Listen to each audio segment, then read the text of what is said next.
పాపము వలనే ఈ లోకములన్నీ కీడులు జరుగుతున్నాయి. వ్యభిచారం పాపం కాదు, దొంగతనం పాపం కాదు, మోసం పాపం కాదు. ఏంటి పాపం అని అంటే దేవునికి అవిధేయతగా జీవించడమే పాపం, ఆధ్యాత్మిక్రమమే పాపం.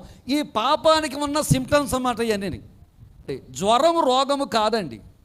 తలనొప్పి వచ్చింది అనుకోండి, తలనొప్పి రోగం కాదండి. లోపల నీకున్న రోగానికి ఇవన్నీ సిమ్టమ్స్ అన్నమాట.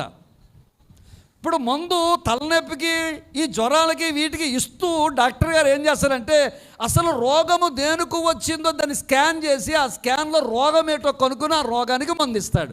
ఇప్పుడు మానవుడు ఇలాగూ చెడిపోవడానికి గల కారణం పాపం. ఆ పాపాన్ని పరిహరించడానికే ఆ రాజు, పవిత్రమైన రాజు, ఆయన నరావతారిగా ఈ లోకంలోకి వచ్చాడు. పాపము పరిహరించబడితే ప్రపంచమంతా సమాధానంగా ఉంటుంది బిడ్డలారా.